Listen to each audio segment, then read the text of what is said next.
Shamaar kafuunee akkam jirtu kabajamtoota daawwattoota keenya kan isin daawwachaa jirtan egaa qophii yeroo maatiiti egaa qophii yeroo maatiitiin magaalaa Adaamaarraa kaanee bulchiinsa magaalaa Sandaafaa bakkeetti argamnee jirra. Mana Obbo Mangistuu Qanaatti argamnee jirra jechuudha. Isaan egaa ijoolleen isaanii barnootatti cimoo akka ta'an dhageenyee iyyafachuudhaaf muuxannoo maatii kanaa isiniif qooduudhaaf gara kana dhufneeti kan nuti jirru. Egaa maatiin kun ijoolleen isaanii barnootatti akka cimoo ta'aniif maal irratti hojjetanii akkamiin hordofu karoora baafatanii qo'achaa jiru moo waan jedhu immoo isin biraan geenya. Kanaaf amma xumura qophii keenyaatti turtiin keessan nu faana ta'uu isiniin jenna. Turtii gaarii.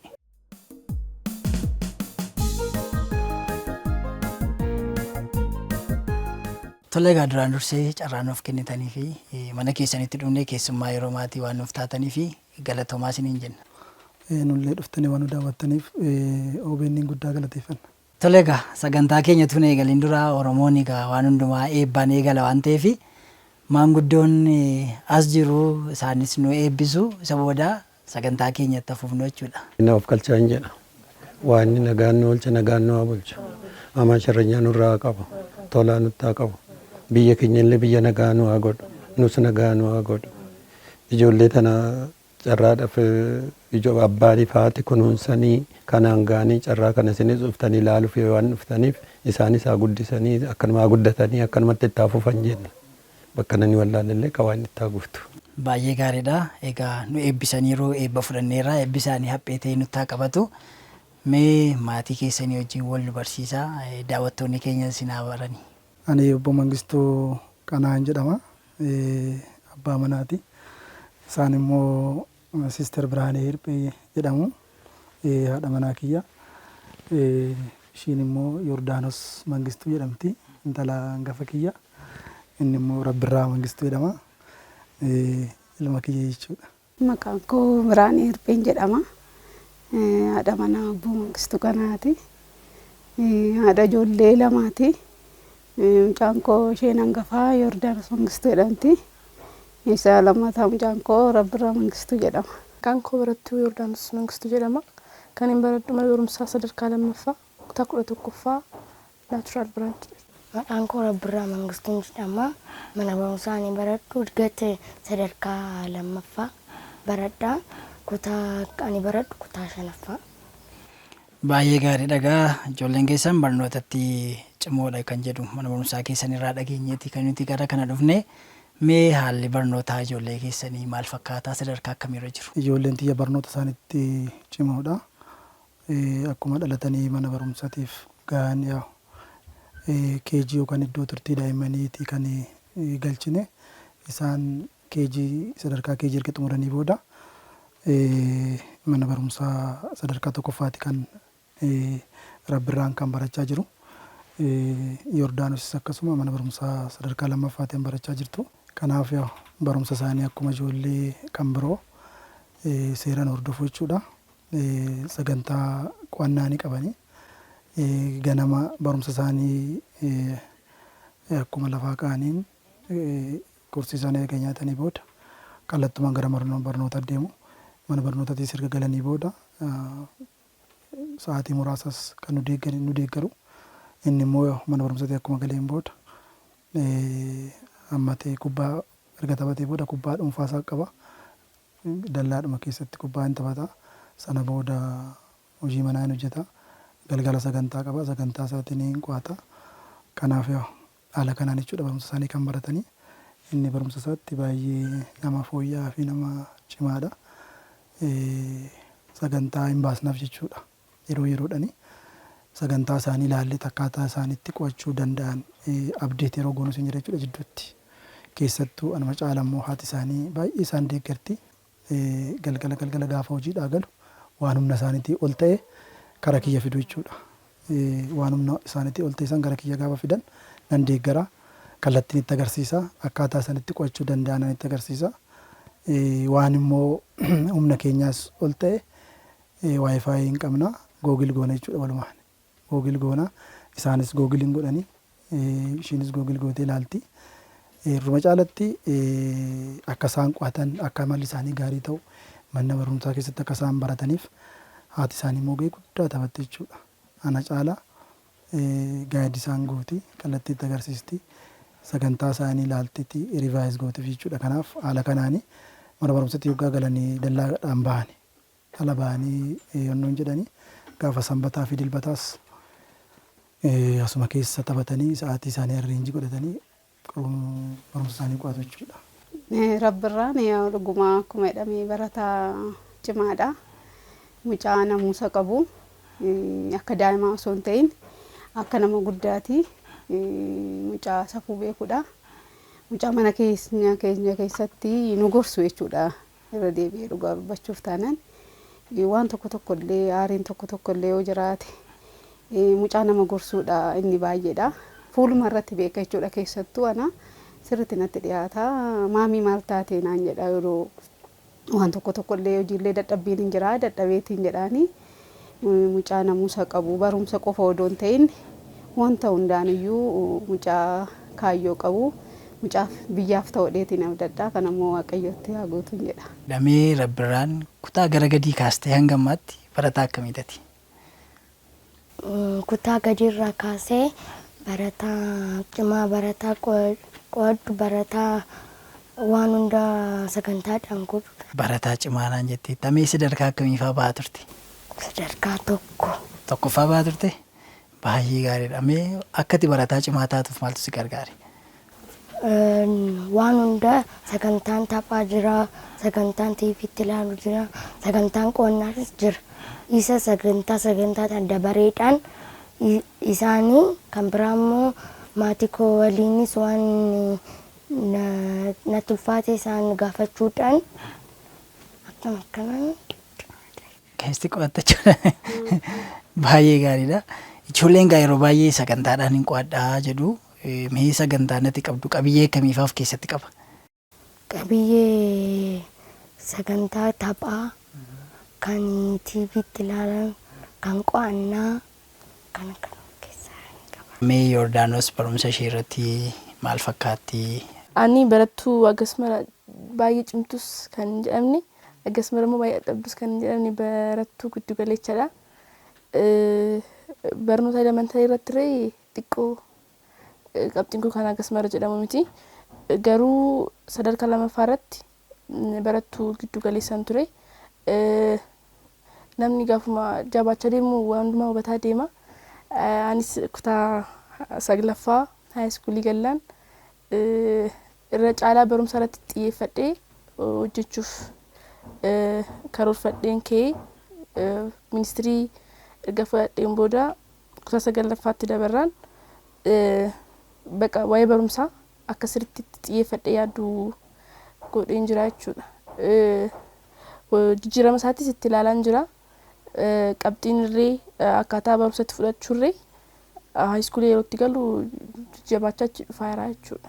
Egaa atis akka barattuu tokkotti egaa obboleessi kee barataa cimaadha waan ta'eef hangafni quxisuurraan barataa quxisuunis hangafarraan barataa waan ta'eef isarraa mee maal baratteeti?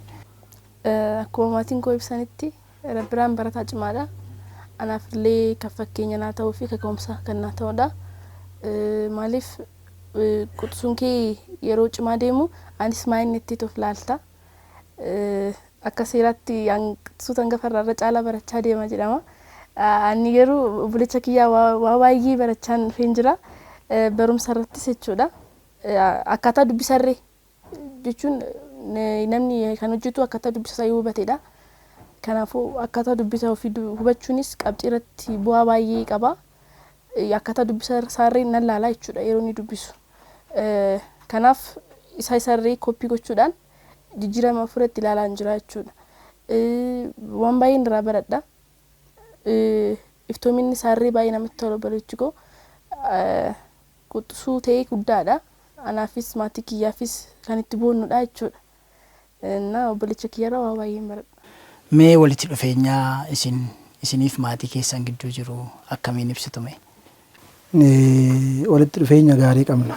Keessattuu haadha manaa kiyya waliin yeroo baay'ee waan hojjennu hundumaa waliin mari'annee jechuudha. Rakkoonis isaan ijoolleenis gaafa uumame dursa mari'annaa. Yeroo baay'ee nuyi dursa qofaatti mari'annee jechuudha.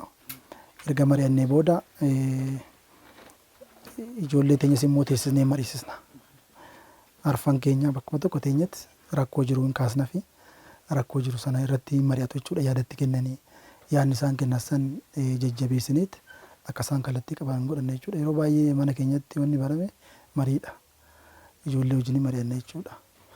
Kanaaf gama biraatiin immoo wal dorgomsiisna isaan lamaan. Inni akkasii amma ishiin bara kana baay'ee fooyyooftee jirti jechuudha. Inni baay'ee nama cimaadha. Qabxii akkasitti fidaa qabxiisa akkasii ati yoo maali jennaan. Kanaaf bifa kanaan yeroo tokko immoo uffatas binnee hin badhaasna isaan akka isaan jajjabaatan jechuudha. Kanaaf keessattuu yaa haati waan baay'eedha kan ishiin jajjabeessitu kallattii adda addaatiin jajjabeessiti. Hariiroo gaarii qabna jechuudha. Hariiroon keenya akka abbaa manaa fi haadha manaa akka ilmoo fi abbaa haadha osoo hin ta'in akkuma hiriyaatti arfan keenya iyyuu kan teenyee mari'annu iftoominaa waan jirutti himna malee maaliif kana goote jennee adabbiin hin jiru jechuudha yeroo baay'ee mariidha. Sirriidha. Isaan irraa waa baay'een baradha. Keessayyuu mucoon koo ishee hangafni hiriyaa kooti. Walitti dhiyaanna baay'ee yani akka hiriyaa kootiitti yaada. Hiriyaallee baay'een qabu dhugaaf taanan jechuudha. Yeroo iddoo adda addaa deemnus ishee waliin hin deema. Ishiirraa wanni ani baradhu osoo hin dhiphatiin akka jiraatan jechuudha. Osoo hin dhiphan waan qabnetti gammadanii akka jiraatan akka hin dhiphan na barsiiste yeroo baay'ee ishiin dhiphina hin qabdu. Dhiphina hin qabdu waan salphaan ishii gammachiisa. Baay'ee kofaltee nama nu taphachiisu. Isaa ishiirraa baradheen jira. Akka hiriyaa kootitti jechuudha. Rabbirraan illee akkasuma jechuudha. Rabbirraan namuusa gaarii qaba, amala gaarii qaba, obsa qaba. Waan tamaa xiqqoo illee yoo rakkate na bitaa jechuun barbaadu jechuudha. Isarraallee waan baay'een baradha. Nu gorsaa. Mana barumsaa keessatti illee abbaa gadaa jedhuun jechuudha. Nama yeroo baay'ee nan naqa. Haati abbaa gadaa dhuftee naan jedhu. Mana barumsaa tokko keessatti baratu. Yeroo baay'ee haati abbaa gadaa dhufteedhu yeroo baay'ee waan naquuf haadha yoordis na dagati naan jedha. Hin gorsu nama gorsaa. Nama gorsaa ijoolleedhaan hin kakkaatinaadhaan akkas jedha barsiisotatti dhiyaata nama gurguddaatti dhiyaata. Mana barumsaa keessatti rabbirraa jedhanii waaman barsiisonni abbaa gadaa jedhuun ijoolleedha malee jechuudha. Kanaaf kuni beekumsaa fi tasgabbii mucaa koo rabbirraa irraa baradhee yaada. Intalaan gafaa waan ta'eef irra caalaa maatii kootiif nan yaadda. Keessattuu immoo harmee kootiif baay'ee itti dhiyaadha. Haadha koo wajjin waa baay'ee wajjin mari'annee hojjenna. Ishiinis akkuma ibsuuf yaaltetti akka haadhaatti odoo hin ta'in kabajni akka haadhaatti ta'ee walitti dhiyeenyi keenya garuu akka obboleewwaniiti. Jechuun akka haadhaatti baay'ee isheenis yerootti dhiyaattu of baay'ee ulfeessiteeti miti. Na bira ogeechuu akka hiriyaatti akka ishiitti dhiyaadhu gootee na guddiste akkuma guddisaa ta'a ilmi akka guddisaa ta'a. Kanaaf ishiinis akkanatti na guddistee itti dhiyaadde abbaan kiyyaas akkasuma yeroo baay'een ganama wayii galgala gala waan ta'eef irra caalaa isheetti dhiyaanna. Kanaaf ishee wajjin immoo sirriitti walitti mari'annee hojjenna jechuudha. Iftoominnis jira maatiin keenya mariidhaan amana.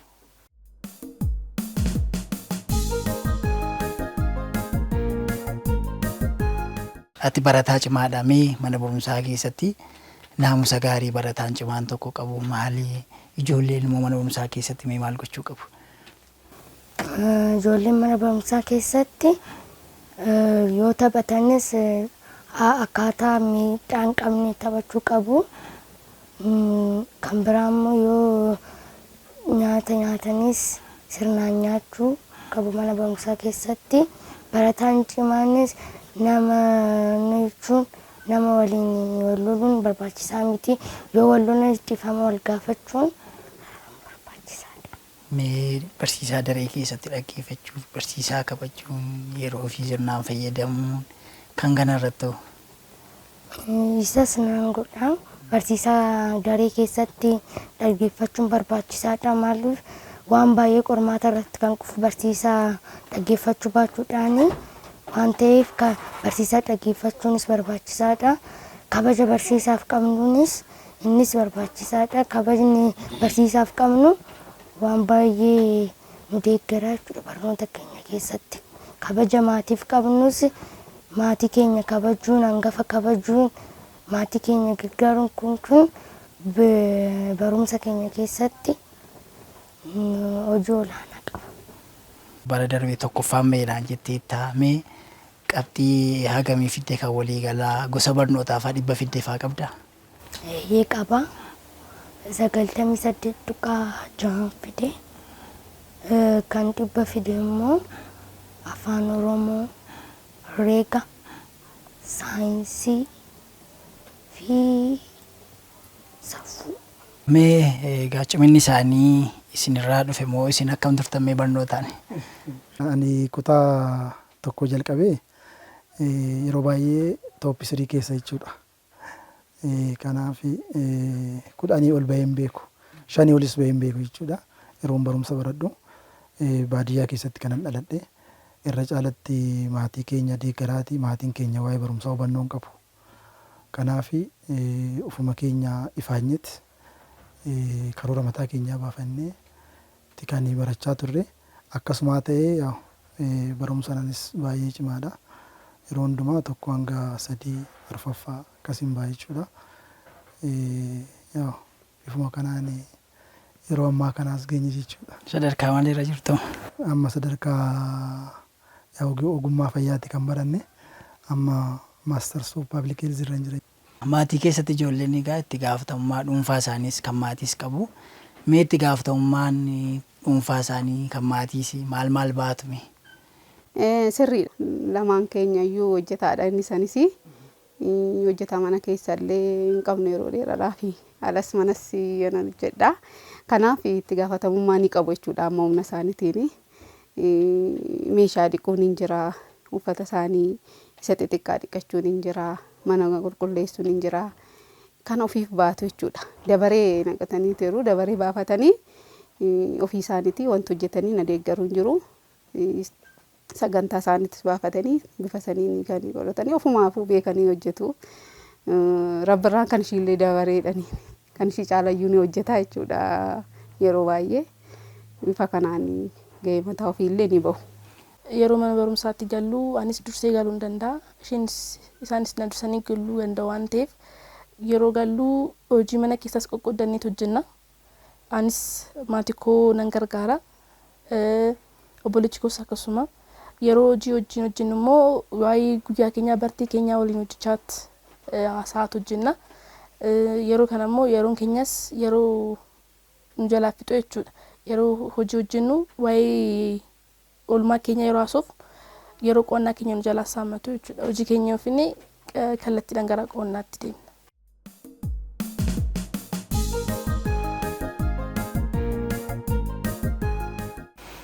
Tolee gaamee bara kana maal karoorfatteerta? Karoorri keessa maal fakkaata? Keessumaa qabxii gaarii galmeessuudhaaf. Egaa barumsa irratti karoorri koo guddaadha. Bara dhufu qormaata biyyoolessaa maatirikii kutaa 12ffaan fuuldura jira. Isallee qabxii fiduudhaan gara kaampaasiitti ce'uu waan nam barbaaduuf asumarra tattaaffii gochuun jalqabeen jira jechuudha.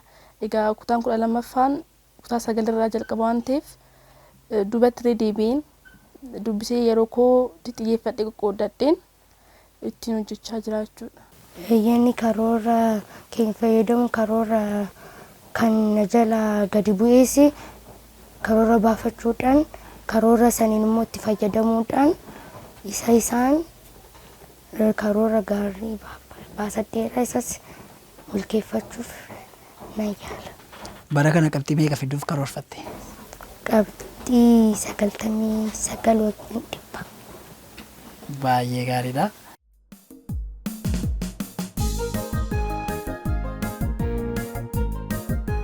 Ijoolleen barnootatti cimoo ta'an egaa mudannoo garaagaraan dhabanii keessumaa qabxii yaadan galmeessuudhaaf yaadanii akka tasaa ta'ee faatuun galmeessii nafuu danda'u sanaa wal qabatee mudannoo waan kan isaa wanti jiru jira.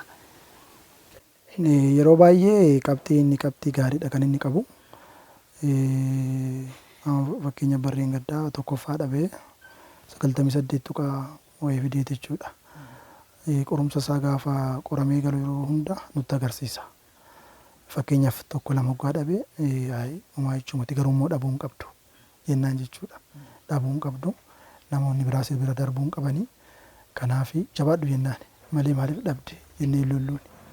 Kanaaf tuni waan salphaadha jennaan iddootti rakkatetti immoo hin deeggara gadi goona jechuudha. Kanaaf yaa mudannoo madaan qabu. Ijoolleen egaa yeroo baay'ee taphatti qabamanii sagantaa qabu jettaniitu sagantaa isaanii irraanfachuu danda'u. Tarii caalaa immoo kan itti dhiyaatu haadhadhaa karoora isaanii sirnaan akka fayyadaman yeroo isaanii akka hin gubne irratti. Sirriidha. Daa'imti taphni kanuma jiru yeroo tokko tokko ni mudata jechuudha. Dagachuun ni mudata. Keessattuu sanbata irratti dagachuun hin jira jechuudha. Guyyaan waan gidduu jiruuf dagachuun hin jira. Isa beekallee dhiisen gidduun gaafadhe jechuudha. Sa'aatii kenneefi ammamii ofii isaaniitti yaadatanii hojjetan kan jedhu kana yeroo dagatan yeroo tokko lama irra nan darba itti yoo deebi'an adabbiin akkaataa humna isaaniitiin illee ni jiraata jechuudha. Keessayyuu intalli koo ishee hangafni tapha baay'isti. Ammallee tapha baay'isti jechuudha ishiin rabbuu caalaa. Kanaaf ishiin illee hin adabamti jechuudha. Adabbiin immoo haala balleessaa isaaniitiin wanta ittiin adabaman ni qabu fidatanii dhufu jechuudha. Fidatanii dhufu. Maaliin adabamu? Fidatanii dhufu yoo fidanne ta'e itti cimata jechuudha. Ulee fidatu. Ulee fidatu. Ulee san yoo ofii isaaniitii fidatan ni salphataa fi yoo didanii morman immoo namannee borus deebi'anii balleessaa waan ta'eef haala balleessaa isaaniitiin haala sadarkaa isaaniitiin bifa sadiin adabbii salphaa. Yeroo tokko tokko immoo ispoortiillee hojjetu, ispoortiin hojjisiisaa, nan sirbisiisaa. Bifa kanaan illee adabbii nan adaba jechuudha. Barnootaan cinatti dandeettii akkamiidha kan isaan qabanii? Barnootaan cinaatti yoordiin shubbisa kana barbaaddi. Yeroo baay'ee kana miidiyaa irratti ba'u waan akkasii kana qo'annaa ishiillee kan jalaa jeequusa jechuudha. TV irratti dabarsiti. Kana ni hordofti jechuudha. Inni immoo barumsa booda ta'a kan jedhu kana natu xiqqoo jala intineedha. Natti toleellee yeroo sargadhee iddoo adda addaatti geessee akka ishiin shaakaltullee caarraan arganne isatti irra kennaa addaa ni qabdee kana yaadu sarratti. Rabbirraan immoo waa tuttuqee ilaaluu jaalata. Yoo wallee tokko tokko mijatee fi wanta tokko amma fakkeenyaaf rimootiin tokko osoo hojjetame keessa isaa banee ilaaluu barbaadeedha. Yeruma tokko waggaa lama waggaa sadi ta'e kun akkamitti ta'e isallee ibsuudhaaf illee bakka nu rakkisutti akkamitti uumame kun akkam ta'e kan jedhu kana qorannoo irratti gaggeessuu barbaada. Kuni kennaa addaati kan jedhu kana ni yaada qaba. Kitaaballee wantoota adda addaa oduu durii kana oduu durii walaloo kana dubbisuu sirriitti amma yeroo hojjedhu nama bira dhufee oduu durii kana sitti immoo kitaaba hin jira. Isa dubbisuu waa beekuu irratti kun waa dubbisuu irratti bakka hunduma caalaa wanta tokko dubbisuu irratti kennaa addaa qaba jechuudha. Dubbisee waa hubachuu irratti walaloo adda addaa oduu durii waa'ee seenaa Oromoo beekuu irratti kitaabota seenaa Oromoo ibsan sirriitti dubbisee too baruu jaalata. Waa'ee abaluu beektaan kan jedha dhufee natti min jedhaanii gizuma hojii hojjedhu ana bira taa'ee naa dubbisee anu waa baay'ee irraa baradha kunuu kennaa dheedheetiin akka kootti amanamanuu jechuudha. Rabbirraan mana barumsaa keessatti gaa hiriyoota qabaa, hiriyoota keetii wajjin kan qo'attu. Mee ijoollee hiriyoota kee maal fa'aa gargaartaa? Haala kamiitu immoo mana barumsaa keessatti dabarsitu? Meeyyanii hiriyoota qabaa, hiriyoota keenya waliin yeroo boqonnaa waliin ni taphannaa, haala miidhaan qabneen yeroo barsiisan jirres wal qo'achiisnaa, yoo barsiisan jirus waan nuun galle waliif ibsinaa jechuudha. Kana kanaan barumsa keessatti dabarsina. Amala abbaa fi haadha kee keessaa kan itti baay'ee jaallattu kan sitti tolu atis hordofuu barbaaddu maalidha? Abbaa kiyyaa obsa guddaa qaba. Obsa isarraa fudhachuun barbaada jechuudha. Haati tiyya immoo baay'ee tattaafatti. Hojii ishee illee nan hojjedheetti kanaan inni hojjetti. Wanna kana baay'een isheerraa jaalladha. Namni tokko karoorfatee dhiisu miti. Karoora hundumtuun karoorfata. Barataan gamiyyuu fulbaana keessa yeroo barumsaa galu karoorfatee gala. Garuu jidduu isaan irratti garaagarummaa kan fidu karoora san kan hojii irratti oolchudha. Anis obboleechi kiyyaas qixxee karoorfannee galla. obboleechi kiyya qabxii kenna caaluuf kan karoorfate hojiirra waan oolchuudhaaf. Garuu karoora keenya immoo hojiirra oolchuu baannaan karoorsuu qofni gahaa miti jedhama. Haati kiyya immoo kan karoorfatterree hojiirra oolchitiin itti agarsiisti waan ta'eef wanna kana ishirraa barachaa jira.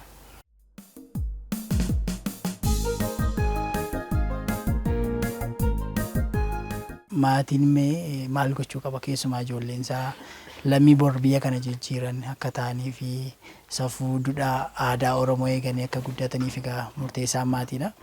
Kanaaf mee maatii keessan irraa kaatanii gorsaa isin daawwattoota keenyaaf qabdan yoo jiraate. Sirriidha yaa'u biyyi takka dhaloota malee itti fufuu hin dandeessu. Dhaloota immoo jalqabuma jalaa kaasanii yoon kunuunsine yeroo siqanitti kunuunsuun baay'ee ulfaata jechuudha. Uummanni Oromoo aadaa qaba, safuu qaba. Safuu san beekanii beeksisuun gahee maatiiti jechuudha. Safuun yoo jiraate wanti hundi jira. Safuun yoo jiraate nageenyi jira. Safuun yoo jiraate wal kabajuun jira.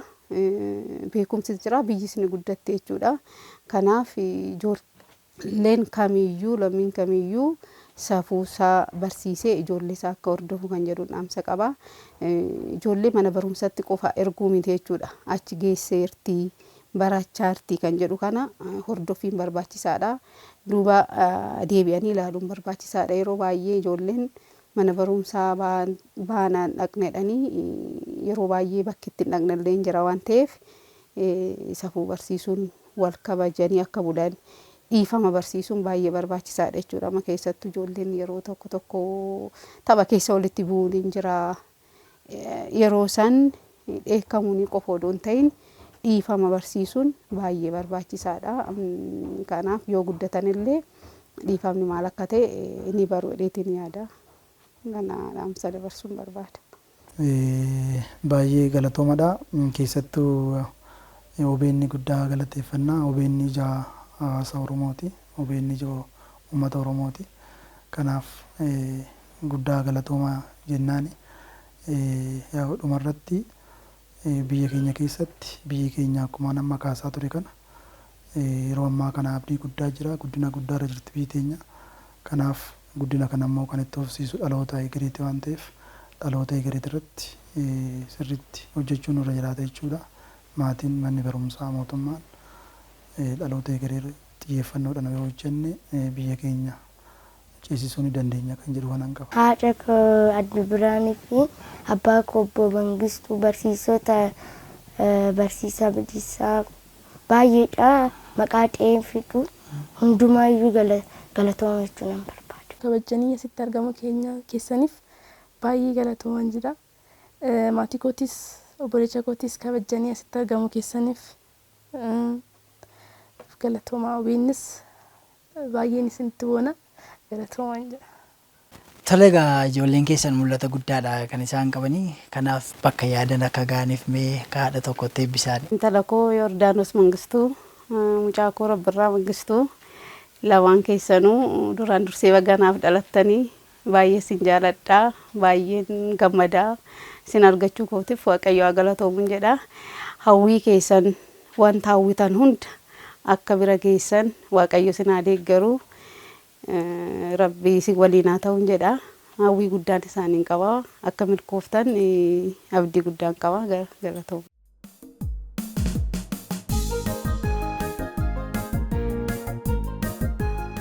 Egaa kabajamtoota daawwattoota keenya kan isin hanga yoonaa daawwachaa turtan egaa qophii yeroo maatiiti.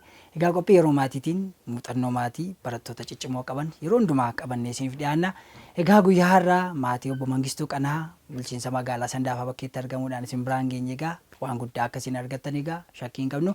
Egaa maatiin kun ijoollee isaanii ofitti dhiyeessuudhaan hordofuudhaan ijoolleen isaanii maalirra akka oolan maal akka baratan mana barumsaalee deemanii hordofuudhaan yeroo yerootti karoora baasuudhaan akka isaan hordofaa turan nutti himaniiti kan isaan jirani. Kanaaf dhaloonni nama jiru kun biyya kana bor jijjiiruudhaaf bu'uurri maatiidha waan ta'eef maatiin ijoollee isaa hordofuu irratti hojjechuudhaan ijoollee ga'oomsutu irra jiraataan egaa dhaamsa qophii keenyaati. Egaa sagantaa kana qopheessuun kan isin faana ture hangammachuun isaa kee ogeessota kaameeraa keenyaa Ayyalaa Mangistuu, Burtukaan Balaachoo akkasumas ogeessota istuudiyoo mara taanee isin faana ture. Egaa torbee dhufu immoo muuxannoo maatii kan biraa qabannee dhiyaanna hangasitti nagaatti.